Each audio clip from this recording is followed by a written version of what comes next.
importe la situation qui se passe entre nous, le Niger ou de l'autre côté du Mali, nos forces arrivent à déjà coordonner pour travailler. C'est ça le plus important. Quand on regarde, pour rester sur la force conjointe, quand on regarde la photographie de l'AIS, la Confédération est entourée par des pays avec lesquels souvent il y a des frictions diplomatiques. C'est-à-dire quand on prend le Niger, il y a des frictions avec le Bénin, le Mali, il y a des frictions avec l'Algérie, le Burkina, même si on ne le dit pas, des petites frictions souvent avec la Côte d'Ivoire. Comment transformer justement ces frictions diplomatiques en opportunités opérationnelles pour lutter contre le terrorisme, Monsieur le Président? C'est ce que j'ai dit. Vous voyez, c'est autour de l'AES. Si nous connaissons la menace qu'il y a autour de nous, l'opportunité, la seule opportunité à saisir, c'est de développer des armées très fortes et d'essayer de nous développer. C'est la seule opportunité. Sinon, l'adversité, on va toujours l'avoir. Ce n'est pas comme ce que vous avez cité, c'est réel. C'est réel. Mais qu'est-ce qu'on peut bien faire? Le problème en Afrique, très souvent, ce sont les dirigeants. Ces frictions diplomatiques, c'est pas entre, moi je n'aime même pas dire les frictions entre les États. Il n'y a pas de friction entre les deux pays ou quoi. Il y a friction entre les dirigeants des pays. Est-ce qu'entre armées de l'AES et ces pays-là, ça coopère, ça se renseigne, il y a la collaboration? Bon, pour certains cas, je ne sais pas, mais je prends par exemple le cas de... Même avec le Bénin, nous, on n'a pas les mêmes approches en termes de terrorisme. Je prends par exemple le cas du Bénin. Moi, avant d'aller à Moscou la dernière fois, en mai, un jour, j'étais là, il y avait une menace qui planait sur un détachement au Bénin. Mais et les militaires n'attendent pas de monter au niveau politique ou quoi que ce soit pour certaines choses. Ils ont contacté nos forces à l'Est, qui ont confirmé en tout cas la menace. Ils ont demandé si on pouvait faire quelque chose. Moi, j'étais encore là, c'était un samedi, je me souviens. J'ai ordonné à nos appareils d'aller survoler et voir ce qui se passe parce qu'ils ont intercepté les communications de regroupement. Effectivement, les drones sont arrivés à la frontière, ils ont vu que les terroristes se regroupaient pas loin de leur base. On a frappé et on a avorté l'attaque. Ce n'est pas une fois, ce n'est pas deux fois. Vous voyez, les forces coopèrent. C'est ça l'esprit militaire. Un bon militaire, la menace d'abord, il y a une menace commune. Mais maintenant, c'est souvent au niveau, comme je l'ai dit, au niveau des dirigeants, beaucoup n'ont pas compris. Ils sont là dans des guerres inutiles. Mais le plus important, la menace est commune. Si quelqu'un croit qu'il peut se soustraire de la menace, il se trompe. Donc on coopère. Les militaires coopèrent. Vous avez dû voir, par exemple, nous et les dirigeants ivoiriens, il ne faut pas se mentir, ça ne va pas. Mais vous avez dû voir nos militaires, très souvent même, qui se retrouvent, qui s'assoient ensemble à la frontière, qui causent. Voilà, ça fait partie. C'est l'occasion de parler des 6 éléments du DARA. Où est-ce qu'on en est? On a entendu les autorités lors d'une conférence de presse, ils en ont parlé. Au niveau du Burkina Faso, comment est-ce que ça se passe? Qu'est-ce qu'ils ont dit? Ils ont franchi la frontière, ils ont été interpellés. Ils sont là. D'accord. Chaque fois que quelqu'un franchit la frontière, il rentre, mène des actions. Que si ce sont des civils, généralement, c'est qui rentrent, qui posent des questions, qui font des enquêtes. Ça, c'est de l'espionnage, en fait. Donc, c'est logique qu'on les arrête et qu'on les entende. C'est comme avant ça, il y avait des gendarmes qui avaient franchi en armes. C'est arrivé 2 fois, il y avait 6 et 2 entre-temps. On les avait arrêtés, on les avait amenés jusqu'à Ouagadougou avec les armes, on les a auditionnés. Mais un jour, le ministre de la Défense m'a dit que son homologue l'a appelé et plaidé si on peut les libérer. J'ai vu les services de renseignement et j'ai dit, bon, écoutez, s'ils ne sont pas rentrés avec une mauvaise intention et tout, fraternité d'armes et tout ça, il faut les libérer. Le même jour, ils ont été libérés. Et nous aussi, nous espérions que les Ivoiriens, il y a des civils burkinabés en prison, qu'ils les libèrent. Malheureusement, c'est 2 ou 3 jours après, on apprend le décès de notre frère en prison. Et les autres qui sont en prison sont toujours en prison. Et même ce sont des civils, des commerçants. Écoutez, ça, c'est pas de la bonne collaboration. Donc, pour les 6 éléments, on attend. On n'a rien reçu d'abord comme approche ou quoi que ce soit. Pourtant, le porte-parole du gouvernement ivoirien a indiqué qu'ils espèrent, qu'ils privilégiaient la voie du dialogue avec le Burkina Faso.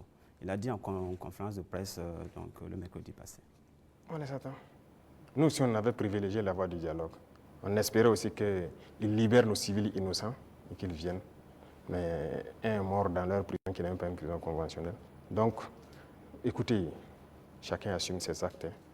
Et nous, on n'a pas l'art de mentir. Ce qui est réel, on le dit. On n'a pas de personne à nous approcher d'abord.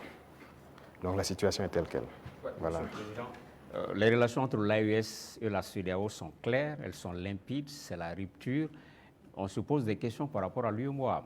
Récemment, lors de la conférence des ministres des Finances de l'UEMOA, il était question que ce soit le Burkina Faso qui préside la conférence des ministres. Ça n'a pas été le cas. Comment est-ce que cette question a été abordée au niveau du collège des chefs de l'État de l'AES? Quelle lecture vous en faites? Non, ce n'est pas surprenant. Nous, on était préparés à ça, ce n'est pas surprenant. Vous voyez, il y a des gens qui se prévalent de gouverner toute l'Afrique de l'Ouest et qui sont les...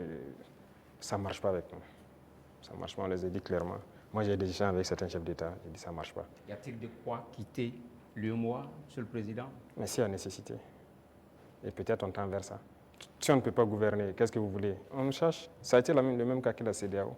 On nous pousse vers la porte, ben on va partir. Donc on les regarde. La balle est dans leur camp. En préparant l'émission, Monsieur le Président, en préparant l'émission, on a appris que vous aimez cette formule « tout est urgent ». Au sein de l'AIS, est-ce qu'il y a plus urgent, même dans la hiérarchisation des urgences, qu'est-ce qu'on peut privilégier aujourd'hui? Les urgences au niveau de l'AIS? Oui. C'est la question sécuritaire. C'est le plus urgent. Et vient maintenant la question de développement qui est liée à la question sécuritaire. Il faut qu'on libère nos terres et qu'on sécurise nos populations. Ça, c'est l'urgence absolue. Donc, tout l'effort, toute la concentration, même nos tâches quotidiennes doivent être orientées vers ça. Chaque fois qu'il y a un incident, en tant que chef d'État, on doit être au courant et on doit s'intéresser, on doit trouver des solutions, et ainsi de suite. C'est ça qui est le plus important. Et réfléchir constamment, récupérer nos terres, sécuriser, faire en sorte que même dans 100 ans, cette situation n'arrive plus. Monsieur le Président, l'AES, c'est un même peuple, c'est un même destin. On est curieux de savoir comment les autres pays de l'AES perçoivent la révolution burkinabé. Peut-être qu'il viendra en révolution, c'est une étape. Mais il faut savoir que le Burkinabé est intrinsèquement révolutionnaire. C'est le même peuple par la mentalité actuellement qu'on a réussi à inculquer. Mais fondamentalement, vous-même vous êtes Burkinabé, vous savez que non n'est pas facile. Le Burkinabé est intrinsèquement révolutionnaire, ça fait que la révolution passe plus facilement. Voilà. Même quand on ne faisait pas la révolution, les gens même réclamaient la révolution. Donc les autres, ils vont aussi proclamer sûrement, j'espère. On n'a pas le choix que de faire une révolution. Sinon tout autre concept ne marchera pas. Voilà, il faut révolutionner. Ben, merci donc à vous pour ces différentes questions relatives donc à la diplomatie et à l'AES.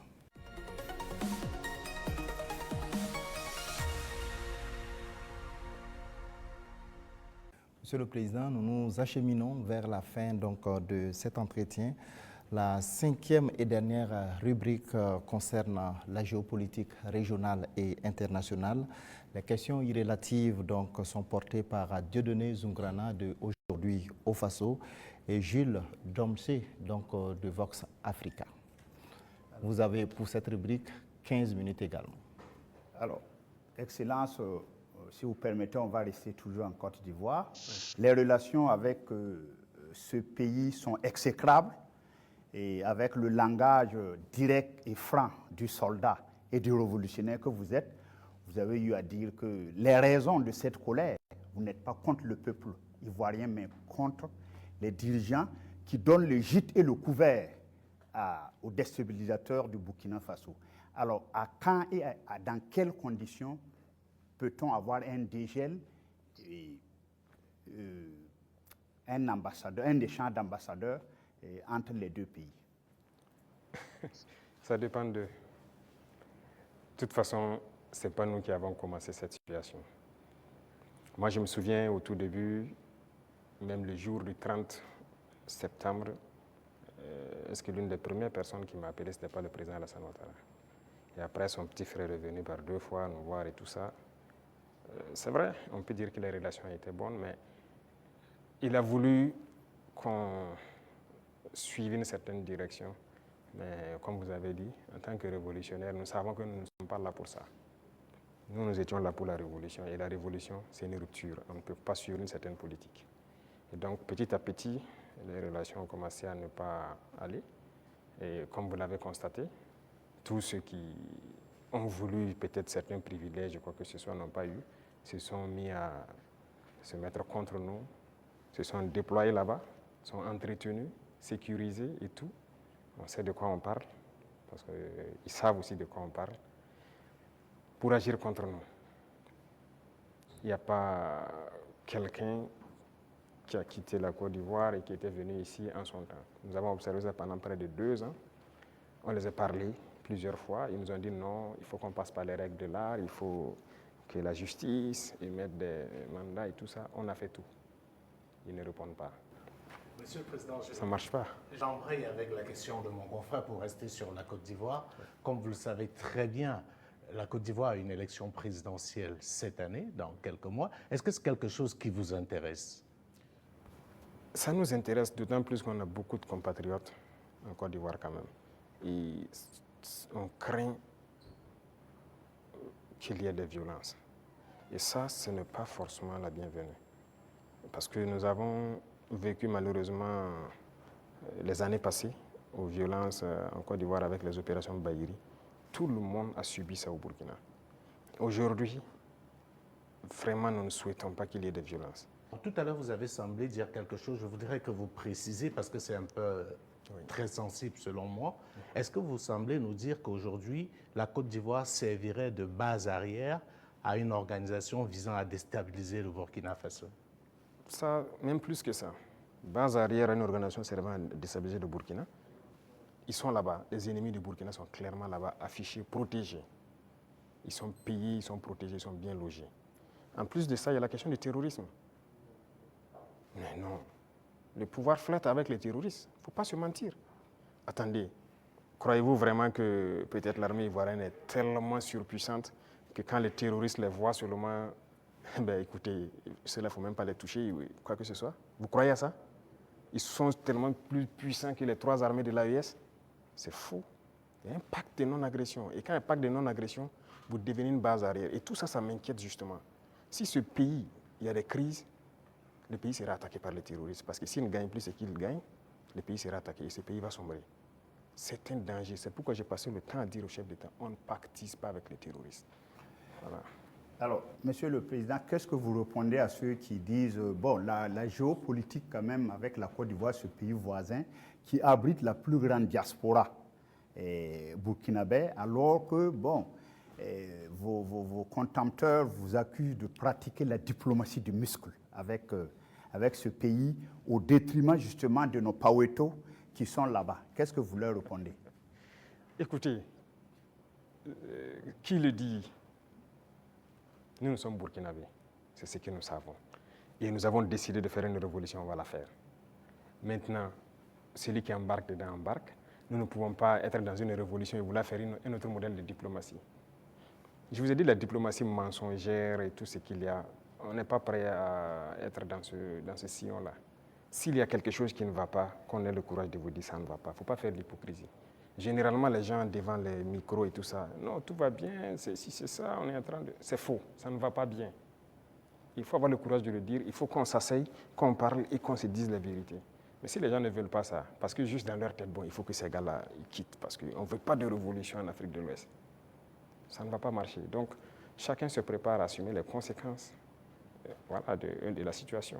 Alors, pour sortir de la Côte d'Ivoire, Monsieur le Président, on reste quand même au niveau de l'AES. Vous avez certainement suivi le dernier sondage fait par nos confrères de Jeune Afrique, et avec des résultats qui peuvent sembler étonnants, les populations des pays francophones sont tous favorables à l'AES. Je dirais, même la Côte d'Ivoire, à 66%, apprécie ce qui se fait au niveau de l'AES. Alors, comment est-ce que vous recevez ce message? Ah bon? Je n'ai même pas pu suivre ça, parce que moi, je ne suis plus ce média. Hein. Alors, les confrères, c'était un sondage qu'ils ont commandé. Peut-être qu'ils ne s'attendaient pas à ce résultat, mais le résultat est tel. Ils ont été au Cameroun, ils ont été au Sénégal, ils ont été au Bénin, ils ont été en Côte d'Ivoire. Et là-bas, les populations sont tous favorables à l'AES et apprécient dans leur grande majorité ce qui se fait au niveau de l'AES. C'est logique, je dirais. Les populations ouest-africaines sont la plupart du temps liées. C'est la même famille. C'est le colon qui nous a divisés. Hein. Et quand les gens voient qu'on essaie de s'unir, ça ne fait qu'inspirer, ça ne peut faire que plaisir. Donc moi, ça ne m'étonne pas que ces populations apprécient. Et ce qui m'étonne, c'est le fait qu'ils aient publié Pourquoi ils ont publié ça? Ça donne Il bien à n'avait pas le réfléchir. choix. Quand vous commandez une enquête, c'est connu. Après, vous êtes obligé de publier les résultats. Bon, peut-être ça, Voilà. mais il faut faire attention à ces gens parce que Je suis totalement d'accord avec vous, voilà, ils sont Monsieur pas le assez Président. sérieux. Sinon, je suis d'accord, c'est normal, c'est logique. Avec la permission de Dieudonné, je voudrais vous poser une question concernant justement votre relation avec une autre organisation. Qu'est-ce que vous faites encore dans l'Union africaine? Bonne question. Alors, je dirais que notre situation dans l'Union africaine est tellement passive qu'on ne sait pas si on est dans l'Union ou si on n'est pas dans l'Union. On nous a suspendus depuis, personne ne nous parle, c'est vraiment un silence radio. Donc alors, moi je ne sais pas si je suis dans l'Union ou pas. Mais est-ce qu'il ne faudrait pas marquer le coup en posant aussi un acte historique, comme cela a été le cas avec la CEDEAO, en claquant la porte à une institution qui visiblement ne sert pas à grand-chose? J'ai eu à discuter avec un diplomate de cette organisation et après, nous avons vu qu'ils ont nommé un médiateur, le président burundais, qui devrait même venir ici la semaine passée, je pense, mais après, il y a eu question d'agenda avec nous. Et on l'attend, on veut l'écouter d'abord, parce que nous-mêmes, nous voulons savoir pourquoi ils se comportent comme ça. Parce qu'on ne peut pas prendre une décision sans savoir leur motivation. Pourquoi ils ont décidé de nous exclure? Pourquoi ils se comportent comme ça avec nous? Si on a leur motivation, là, si on quitte, on pourra expliquer à nos peuples, voilà ce qu'ils ont dit, voilà les raisons. Et donc, nous, on décide de quitter. C'est la même chose que la CEDEAO. On a quitté, mais si on nous demande pourquoi on a quitté, on peut vous expliquer. Mais aujourd'hui, si on quitte l'Union et qu'on nous demande, nous-mêmes, nous ne savons pas pourquoi ils nous ont suspendus. Pourquoi ils se comportent comme ça. Certes, ils ont dit qu'on est anticonstitutionnel, mais au jour d'aujourd'hui, je pense que... Monsieur le Président, vous pouvez aussi quitter parce que vous estimez que c'est une organisation qui travaille contre les intérêts de l'Afrique. Je ne pense pas que l'Union africaine peut être dans une posture révolutionnaire comme celle que vous menez. Non. Par respect pour certaines personnes, voilà pourquoi j'ai dit j'attends que le médiateur qui a été nommé, qui a déjà envoyé son émissaire, prenne contact avec nous. Nous l'attendons. C'est par respect vraiment pour ce président. Nous l'attendons qu'il vienne, qu'on discute, qu'il nous dise ce qu'il y a et nous lui dirons les conclusions de nos débats. Monsieur le Président, on va aller au bord de la mer Noire, en Russie. Alors, la science a l'art de ces instruments. Vous avez fait des études scientifiques. Alors, lors d'un séjour à Moscou, vous avez demandé au patron du Kremlin de nous apprendre à pêcher le poisson au lieu de nous donner le poisson, le transfert des technologies. Alors ça, je pense qu'aujourd'hui, c'est vrai, tout le monde est d'accord que le biberonnage là, extérieur ne peut plus continuer. Alors où en est-on aujourd'hui avec justement ce transfert de technologie? Parce que vous avez parlé tout de suite avec des confrères qu'on va un jour fabriquer même nos armes ici. Alors où en est-on actuellement avec ce transfert de technologie? Alors, je pense qu'ils ont bien entendu le message. Je l'ai clamé en 2023 pendant le sommet de Saint-Pétersbourg.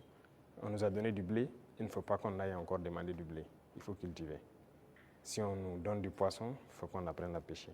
Et je pense que les initiatives qu'on est en train de développer, nous avons demandé donc à la Russie d'offrir un certain nombre de bourses d'études à des étudiants burkinabés pour qu'ils aillent apprendre la science. Ils ont accepté. Donc il y a déjà des gens qui sont partis dans certains domaines pointus. Si vous regardez la création de l'agence atomique, on a déjà des étudiants qu'on a envoyés depuis l'année dernière qui sont en formation sur le domaine atomique, qui est une technologie poussée. Et on va continuer d'en envoyer chaque année. Donc il y a plusieurs autres domaines où nous avons demandé des formations. Ce n'est pas la Russie seulement.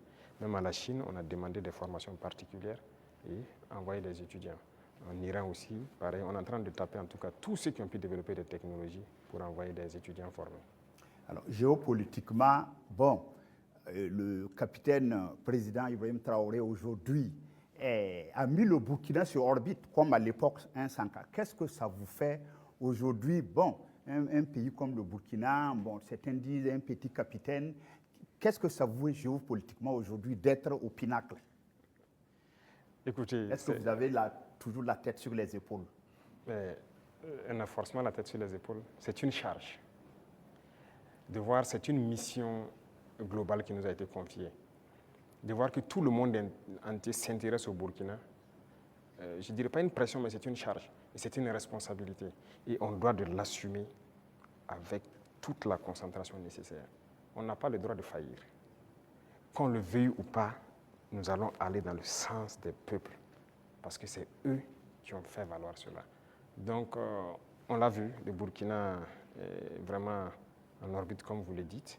Et nous travaillons à maintenir le Burkina dans cette posture, à être le pays des hommes intègres, à être le pays modèle, à être le pays qui va quitter cette situation de sous-développement, être dans quelques années un pays très développé, faire un miracle, parce que c'est ce à quoi les gens aspirent. Et aussi pouvoir donner notre part de voix et de tout ce qu'il y a, voilà, pour le bonheur du monde, si je peux dire. Depuis que vous êtes chef d'État, vous voyagez très peu. Oui. Le seul pays en Afrique où vous êtes allé, c'est probablement la Russie, si je ne m'abuse. Et on a vu vos homologues africains aux États-Unis, avec une sorte de photo de classe, avec le président Trump. Et je vous donne un commentaire d'un ami à moi qui me disait « Le capitaine Traoré n'aurait jamais accepté ça ». Est-ce que c'est vrai? Écoutez, moi je voyage peu comme vous l'avez dit. Et je suis parti en Russie 2 fois, mais pour des objectifs bien précis. Il se peut que j'aille vers d'autres partenaires pour des objectifs bien précis. À part ça, je ne compte pas aller faire le tour du monde comme les autres le font. Parce que pour moi, il faut rester concentré, travailler pour son pays. Le président Trump lui-même, il a dit « America first ». C'est l'Amérique d'abord, il travaille pour les intérêts des Américains. Et donc moi, je travaille pour les intérêts des Burkinabés. Si je n'ai pas d'intérêt là-bas, qu'est-ce que je vais aller faire?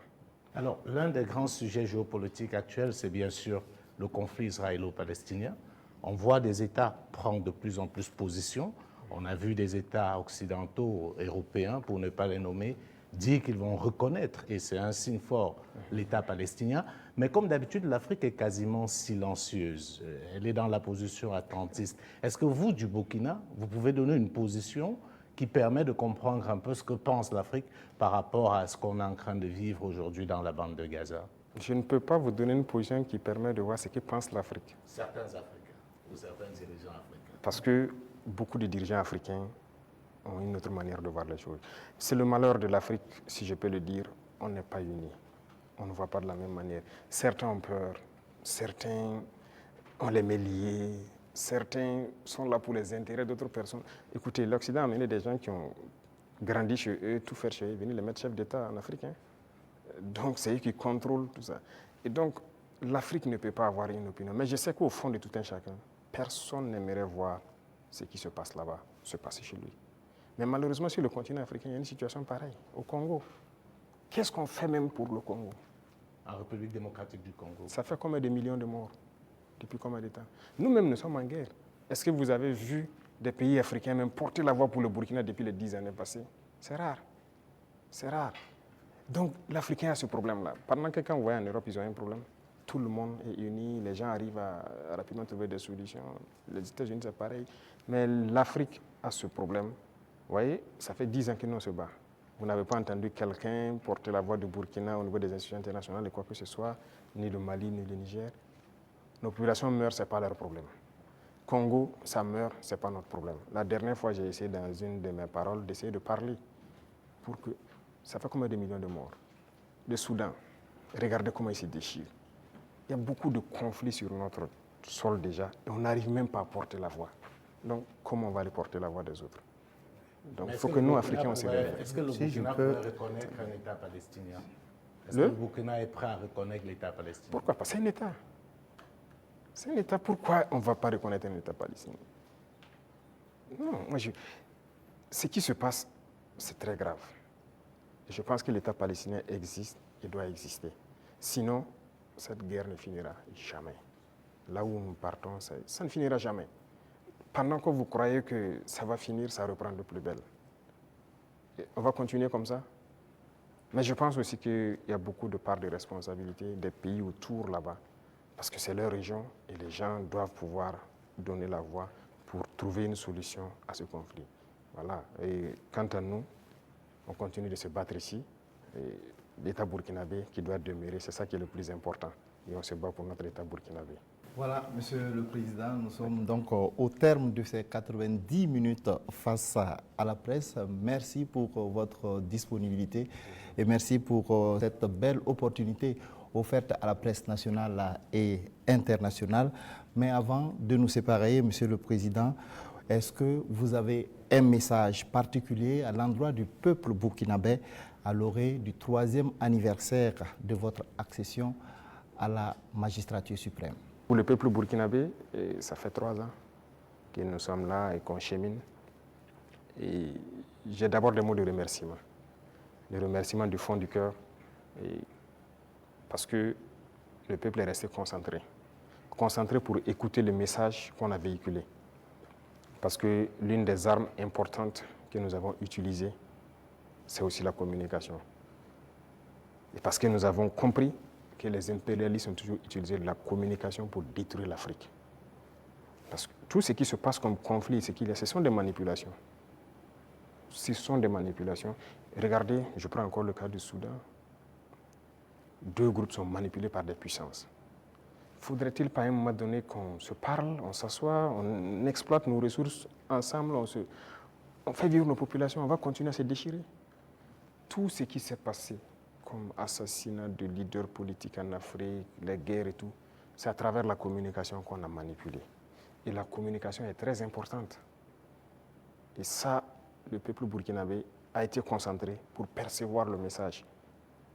Et nous continuerons de communiquer pour les faire comprendre ce que nous faisons et vers où nous partons. Ça, c'est le plus important. Deuxième chose, je remercie Dieu aussi, qui a permis à ce que nous puissions, en tout cas malgré la guerre, poser des actes et communiquer sur ces actes pour que le peuple comprenne qu'un lendemain meilleur est possible. L'espoir est permis. Et tant que les gens garderont cet espoir, on va y arriver au point où nous souhaitons. Et la dernière chose qui est là, de rassurer que la guerre va finir au Burkina Faso. Nous vivrons en paix. Nous ferons ce que nous avons à faire de nos richesses et nous allons nous développer. Ça, c'est une certitude. Le rêve que nous avons pour le Burkina Faso va s'accomplir. Nous continuerons les derniers bastions importants du terrorisme. Nous allons continuer à les conquérir, comme ce qu'on a pu faire en 2025 avec cette grande vallée qui était un gros réservoir économique pour les terroristes que nous avons récupéré. Il y a plusieurs autres endroits où l'orpaillage terroriste continue et tout, pour les ravitailler. Nous allons récupérer toutes ces zones et l'espoir est permis. Donc, bon courage à tout le monde, restez concentrés, résilients et on continuera à se parler. C'est ça le plus important. Une fois qu'on se parle, on se comprend et on avance. Merci. Merci, Monsieur le Président. Ça sera donc le mot de fin. Merci, chers confrères, pour vos différentes questions donc adressées au président du Faso, le capitaine Ibrahim Traoré. Merci à vous, chers téléspectateurs, d'avoir suivi cet entretien avec grand intérêt. Restez donc en compagnie de nos programmes. Merci.